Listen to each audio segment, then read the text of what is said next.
Welcome you all to Global Initiative A Day with FMZ to bring in leaders' perspective to understand what is the future of FM, and again education series to look out why education, upskilling and reskilling are important. And this will be more from a global perspective and also will have a localization. And today we have Dr. Sridhar Raghavendra. He comes with a vast experience, about 20 plus experience, hands-on experience, I would say. He's also authored two books, and currently it's GoTo. And welcome, Sridhar. And welcome, my co host, Lisa. Welcome, Lisa, and over to you. Thanks, Thanks so Vinay. much, It's Vinay. it, it's GoTo Technologies. Yeah, It is. It is. Yes. It's Thank you. recently changed from LogMeIn to GoTo, and IFMA users GoTo for the trainings and GoTo webinar. Yeah. Right. excellent. Dr. Sridhar, thank you so much for joining us. Thank you very much. Yeah. I really, I'm excited that you're going to share your insights about FM leadership with our audience. I particularly love that your personal profile begins with the mention of feeling joy through enabling businesses to succeed and that you value doing things that can be scaled through transformation. What is it specifically about your work that drives that passion? I think it's a good question. Primarily, I think one being a business enabler itself is a blessing in disguise because it's always easy to be at the client side. It's always difficult to be at the service side. And the other thing is that in terms of understanding the business environment, understanding the business life cycle, and also in terms of what is the business orientation that is required to be an enabler, and that itself, and you know I strongly feel that business enabling can add value to business in any form, basically. It could be on, especially I think we play on the wooden flooring of the pyramid more from a profitability perspective. I think that is where. And the second thing is in terms of the creating workplace ecology as such. It is more to do with the value engineering aspect.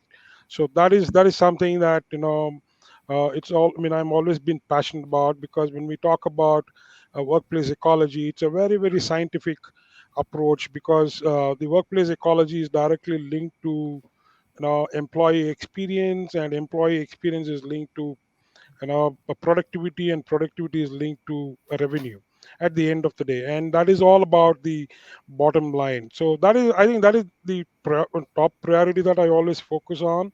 And the other is in terms of value creation to business as an outcome. Today I think we are globally today, in the business environment. I think every business leader or every CEO or CXO is more keen on buying business outcome rather than the services anymore. So things have changed. There has been a paradigm shift in the way the business is done today globally. So I think that is the number two that I always that gives me a lot of sense of belongingness, and that is why my passion is all about to explore newer strategies in terms of how do we knit a different solution. Because at the end of the day, I mean, it has to be a one size fit for all businesses, all people in an organization. uh, the most important thing that I've enjoyed doing is creating the center of excellence. More in terms of the business operation spectrum is concerned. So I think that is one which will drive any organization to be enterprise efficient organization, or enterprise efficient operation, or business enabling spectrum, basically. So I think that I've worked I've spent extensive time in knitting solution around the center of excellence in the broad spectrum of business operation. Uh, then I think today we're talking about creating a workplace within, creating a marketplace within a workplace. A technology in workplace is concerned, digitization and things like that. So that is something that comes with a lot of common sense, and understanding the business logic, in terms of creating a marketplace within workplace scenario is concerned, and making sure that we plug all the processes into a digitized environment which becomes seamless, and that will drive acceleration basically. So I think it is more to do with bringing in speed in terms of within the system is concerned, and making sure that there is a seamless approach towards business enabling is concerned. So that is something that I've always enjoyed doing. And the most important thing that as a business operation professional that I've always been done is uh, creating brands, creating value, being a knowledge partner to the executive team, and also being a bringing that global insight into the executive team as part of the business enabling is concerned. I think we become a very key conduit to any organization when we talk about of creating values and brands and knowledge partnering, and bringing that global insight. So that I've always enjoyed doing that. I strongly believe that our our function, more from a business operation is concerned, we have I've been instrumental in plugging in the analytics studio in terms of making sure the whole business environment has that data centric approach where we churn a lot of data, and these data influences decision making at any given level basically. So that is one of the, especially I love playing with numbers, so I think I become very passionate when we talk about numbers, and that is where I enjoy plugging in that analytics studio into the system is concerned. And uh, I think there is something called as inversion model, when you have to drive anything within a large enterprise. This inversion model is, for example, when you have a goal, I think it is very important to make sure that we as a team ask 10 top questions. Why this doesn't work? Why this doesn't fly? I think bringing that immersion model into our spectrum itself opens up the new horizon in terms of bringing that more in terms of bringing that leadership of ideas and not leadership of hierarchy is concerned. So that is something that gives me a lot of passion or a lot of joy in terms of creating that solution or adding value to business is concerned. And more importantly, it is more of being a change manager for transformation, right?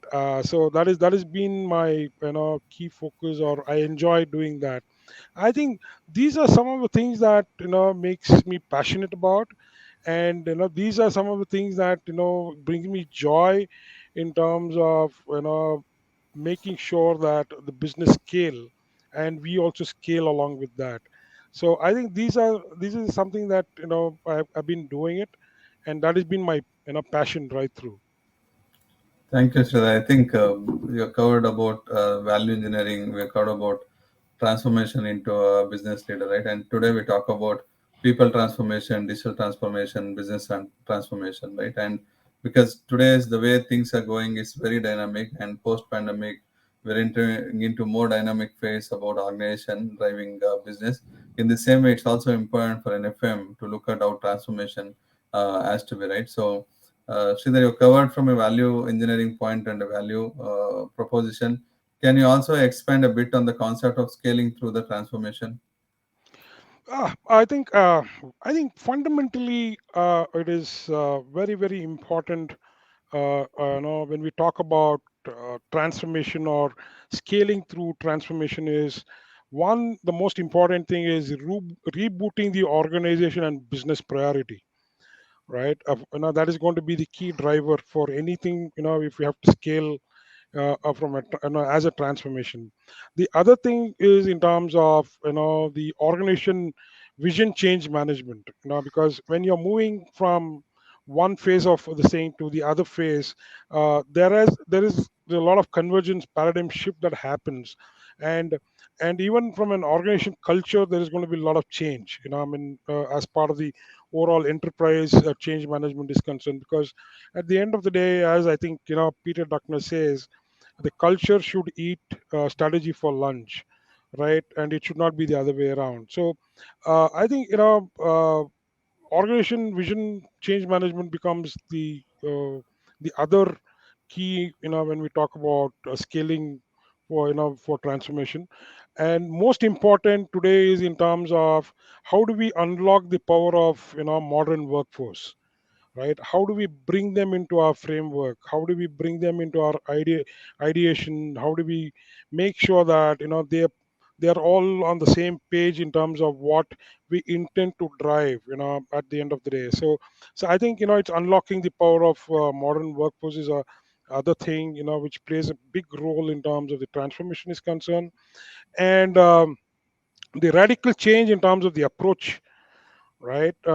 If we have to look at some change as part of the transformation, that means the whole lock, stock, barrel of our process, policies, or the culture, or the practices within the organization changes, right? And that is when I think we try to leverage on the policies to draw new processes, which will get aligned for scaling through transformation is concerned. So that is, I think that is a big ticket that the focus is always there. And physical transformation, I think it is more of behavioral change that is going to come into the organization when we really drive the scaling through a transformation.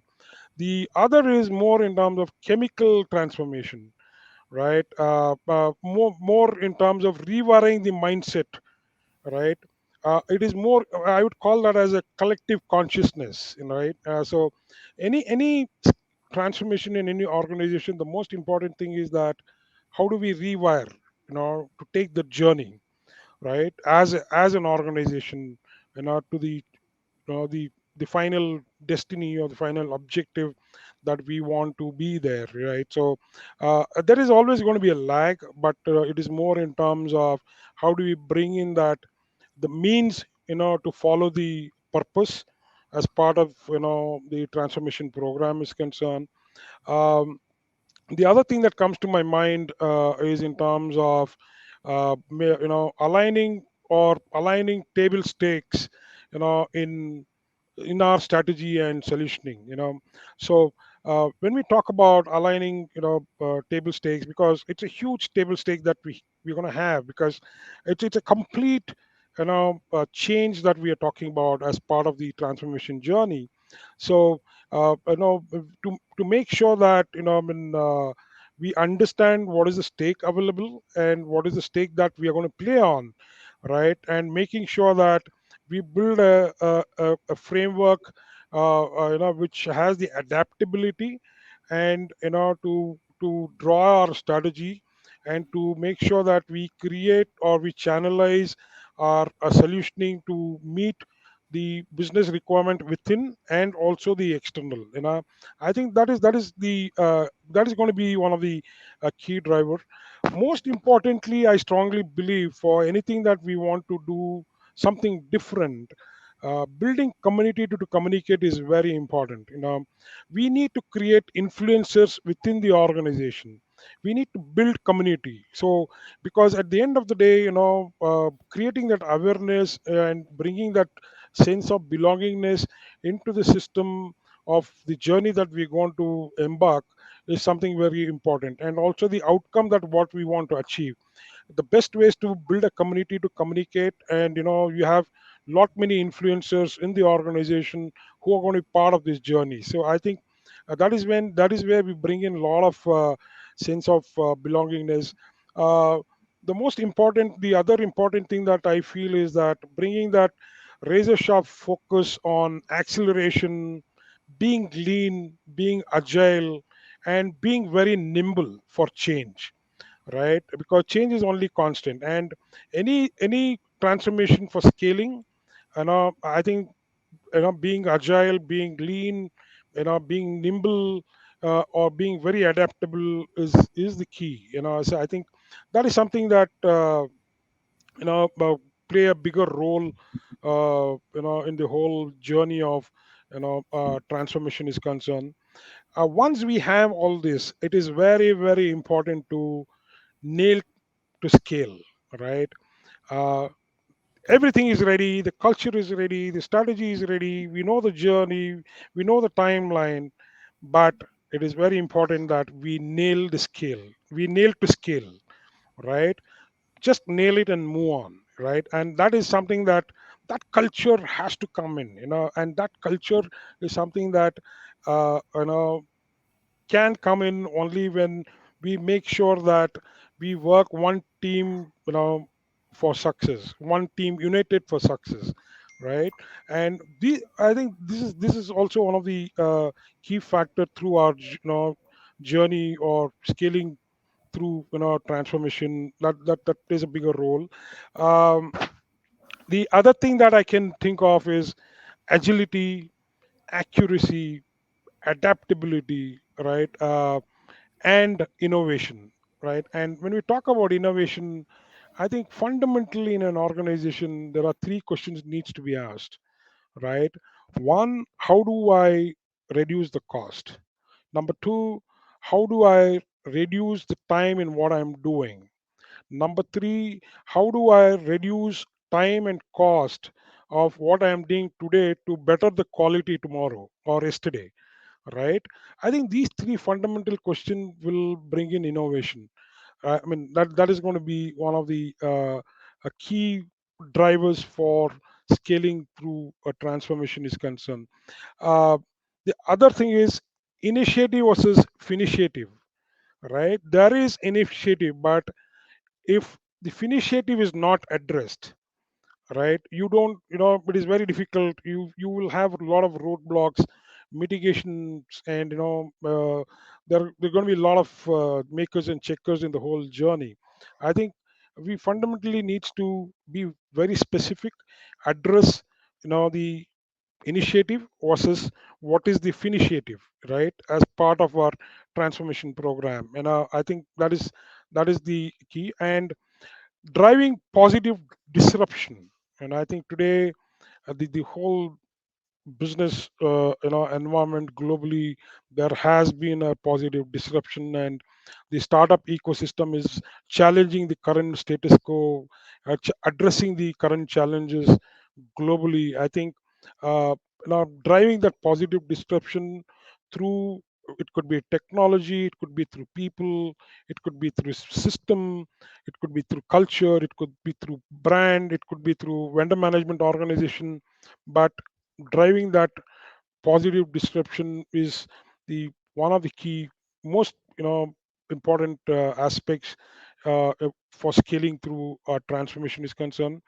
And I think delivering the expected business outcome through values, I think that is also part of the whole stack of the transformation program. And uh, transformation is all about scaling, right? So you trigger a transformation program to scale, to bring in that efficiency, to create that enterprise efficient organization, adding value to customers. So these are all part of the whole journey is concerned. I keep talking about selling. I think selling is the most, probably the very very critical tool for any organization. It's not just about transformation, but it's for any function in an organization. Let us say, for example, the biggest challenge for Vinay is to sell IFMA to IFMA members, right? In terms of the accomplishment or the brand. If that is done, I think the whole spectrum of IFMA globally, you know, there is a shift in the way the perception changes, right? So it is more in terms of bridging that gap between perception versus the expectation is concerned. So I think that can happen only when we are doing selling, internally. as I was talking about, building community to communicate, and we have to use that platform in the organization for selling as well. So that is one of the key drivers. A transformation is an orbit shift at the end of the day. For driving an enterprise uh, to its chosen future, right?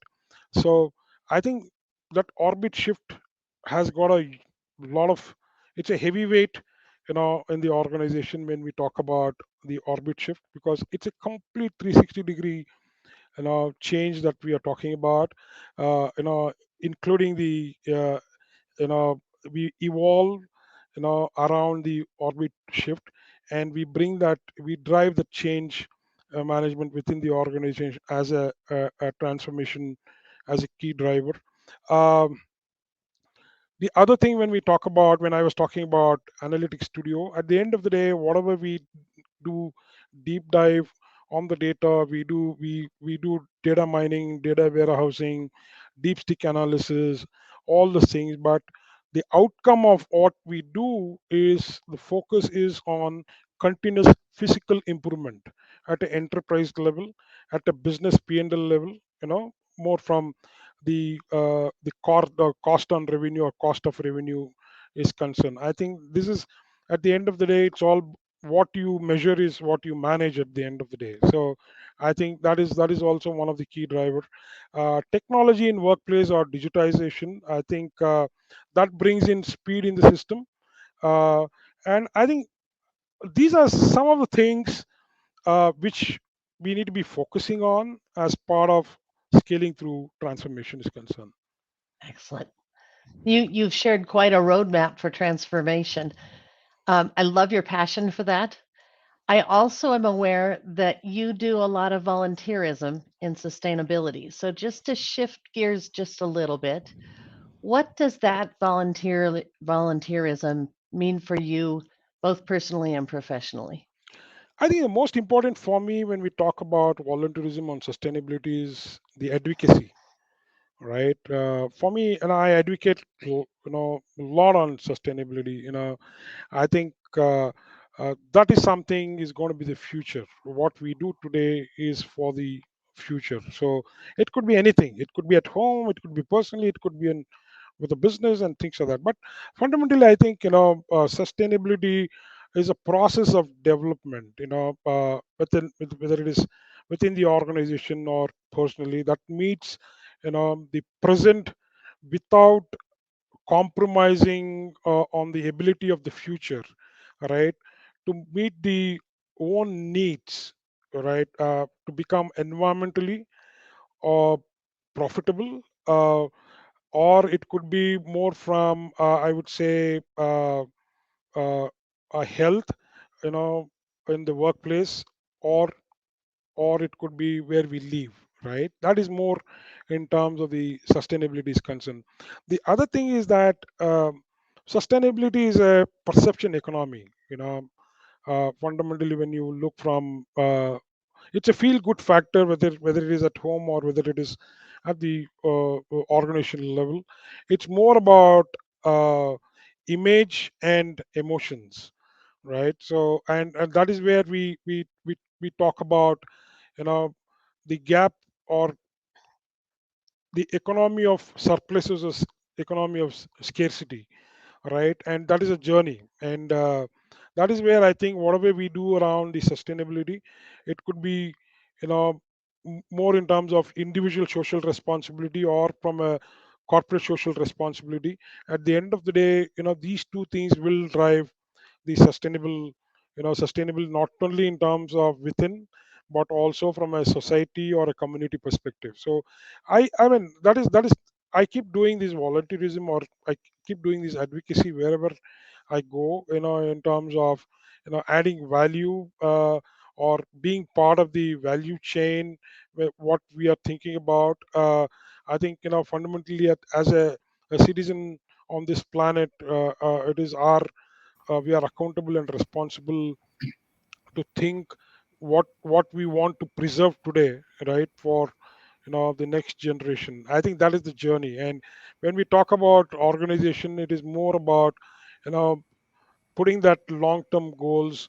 I mean, how do we conserve, to make sure that we prevent any disaster? How do we preserve to, conserve for later conservation? So that is, I think that is the whole uh, thing that, in which I keep as a speaker, as a volunteer, as a industry, you know I would not call as an SME, but yeah, I mean, whatever little that I know, I try to advocate, to a lot more people in the community, within the business environment is concerned. And transformation is all, I mean, sorry, sustainability is all about blue sky thinking. So uh, I mean, it is you see something, you know 20 years, 30 years down the line from today. I mean, it's a complete blue sky thinking that comes into this thing, and it's a journey of progression to perfection, right? And it's a very long journey that we take as an individual, or as an organization, or as a community, or as a state, or a city, or a country is concerned. I think it is more in terms of its journey of, progression to perfection at some point of time. And it is more in terms of, a focus on conservation by design, right? And deliver, you know the resources that we have, right, in years to come. So I think that has been what I'm doing as volunteerism towards sustainability is concerned. And we can go on talking about sustainability, you know uh, probably another 2 hours. When it's a huge uh, subject. Yeah, that is where we are. Yeah. It's great that you share your passion. I Thank you think very much. I appreciate it. I think the initiatives you have taken, it reflects in the actions. And today, the whole world is moving towards ESG reporting, right? Environmental, sustainability, and Yeah. governance. And sustainability is the future. In the same way, if we talk about the kind of dynamics we have in the corporate real estate, I think it's not just in India or any region. Globally, what we're also seeing is the organizations which are struggling to get people back. There are some organizations who are operating with 100%, right? People at So office. I think the other thing, Vinay, is that I'll just ESG. cover this, Sridhar. So one Yeah. is from the real estate point. Typically, if you look at the current dynamics, because that is one of the focus area for you in terms of changing business environment as a result of hybrid work, technology, and other challenges. What advice would you give for an FM about how to stay ready to support the future demand of an organization? Oh, I think today there's a lot more which has been baked. I think we are boiling the ocean everywhere across the planet on the same topic, right? So on a hybrid and things like that. But my advice to the FM to be ready is, the most important thing today is to address the psychological safety of workplace, right? And today I think we don't have answers for that, because the things have changed in the last 3 years. Your traditional practices will no more, you know, drive the change. So you need to be very, very receptive, resilient in terms of addressing the psychological safety of workplace, and also to make sure that there is a constant communication to your employees that is happening, you know, in terms of what is happening in the office, to make sure that they are safer than home, right? So I think that is fundamentally, I think that is the first thing that needs to be addressed. And also the second thing is to bring in the concept of work science, because going forward, there is going to be a very, very clinical approach in the way business operation, or in the way the business is going to operate. So I think that is something that need to be focused on. And again, uh, constant communication to employees in terms of the work science, or the clinical approaches and the practices that come into play, right? Because today I think uh, people are more focused in terms of hygiene and safety, right? So uh, and it is very important that we address the psychological safety of workplace, and also through, the hygiene and safety aspect is concerned. Number three is, it is very important that employee employee engagement, you know, needs an acceleration, and the number of events that is going to happen in an organization needs to be, there has to be a schedule, there has to be a plan, put in place. It could be on well-being, it could be on mental health, it could be on social and emotional engineering is concerned, or it could be on anything. I think it is more important to drive that employee engagement, but not virtually, to make sure that one keeps talking to the business leaders to bring their team into the office and drive this employee engagement twice or thrice in a week or once in a week, so that people feel comfortable, they understand it is a safer place to be in. And also, there is no impact on the culture of the organization, because today I think every organization, the biggest challenge is to address the demographic culture of the organization, or understand the demographic culture of the organization. So I think these are some of the things one needs to be doing, to address the hybrid, or to convince the business. And all this can happen only when you bring in a concept to market called zero distancing. So the concept to the zero distancing is nothing but to always be with the business, to always be with the employees, right? That is going to be the key, and this will bring in the employee experience to a great extent, because it's all about, when we talk about the safety aspects or the psychological aspects, it's a science by itself. But I would, there is something called as neuroplasticity, right? I think that is going to also drive to large extent, when we talk about the addressing the psychological safety of workplace. Because fundamentally, when we talk about decoding these aspects, we need to create our workplaces as part of neuro architecture is concerned. Because when I talk about neuro architecture, for example, all four of us, I think each one of us, we have one destination or one place where we always want to go, but when we go there, we are happy, right? That is the neuro architecture. So workplace also should become part of the neuro architecture, to make sure that they are there here, and bring that, change the whole workplace ecology is concerned. Excellent. Thank, thank you, Sridhar. I think you covered it holistically at a 360 degrees, covered about value proposition, transformation, sustainability, and the way we have to build our workplace typically. I think it's more of a collaborative space what we're going to build for future. I don't think so that we'll have 100% people back, so it's going to be hybrid. Hybrid is going to be future. I think how we look at business, aligning our objectives with the business objectives, creating that user experience, and as you said, creating that safety, social safety is very very important for people, and belongingness with the people, and managing both expectation of business units as well as employees is very very important. And that is the only way we keep adding value to bring in efficiency of people, effectiveness of people, in demonstrating the value system proposition. We talk about facility management as an art science, right?